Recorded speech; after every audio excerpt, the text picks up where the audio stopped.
விஜய் இருக்கிறார். டே ஒன்ல இன்னைக்கு வரைக்கும் இப்படி ஒரு அபத்தம் பண்ணிட்டாருன்னு ஒண்ணுமே பண்ணாரு. ரொம்ப பியூட்டிஃபுல்லா காய் நடத்துறாரு, கரெக்டா காய் நடத்துறாரு.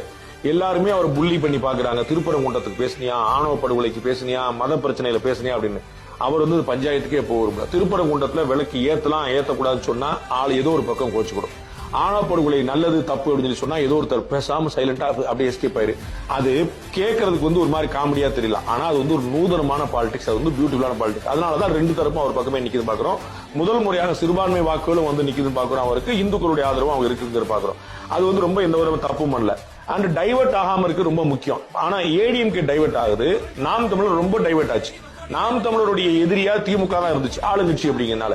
அவர் வந்து விஜய்க்கு எதிராகவே கம்பு சுத்திட்டு இருந்தார். நான் பலமுறை குறிப்பிட்டேன், இதன் மூலமா உங்களுக்கு இழப்பு தானே தவிர என்ன அந்த தெளிவு வந்து திரு விஜய்க்கு இருக்கு. அதனால அவர் ஸ்டாலினை தவிர அவர் யாருமே பேச மாட்டார். ஏடிஎம்கே வந்து நான் வந்து கண்டுக்க மாட்டார். இன்னும் சொன்னா ஒரு எல்லல் பண்றார், கேள்விப்பட்டார். சும்மா குறுக்க ஓடிட்டு வச்சுக்கிட்டு இருக்க முடியாது. அது பாஜக கூட்டத்தில் இருக்கக்கூடிய மற்றும் பலரை பத்தி நான் பேச மாட்டேன், எல்லல் பண்றார்.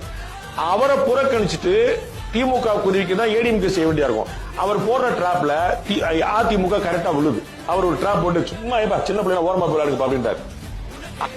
ஆனா நான் தான் ஸ்டாலினை சேலஞ்ச் பண்ண முடியும் அப்படின்னு அவர் அழகா போர்ட்ரே பண்ணிட்டு வர்றாரு. ஏடிஎம்கே என்டிஏ அந்த இடத்துல மிஸ் பண்ணுங்களா. ஆனா சொல்லாம இருக்க ராஜேந்திரம் சேர்த்தே நான் அப்ரிஷியேட் பண்ணேன். உங்களுக்கு புரியுங்களா? கன்ஃபியூஸ் ஆகிற மாதிரி இருக்கா?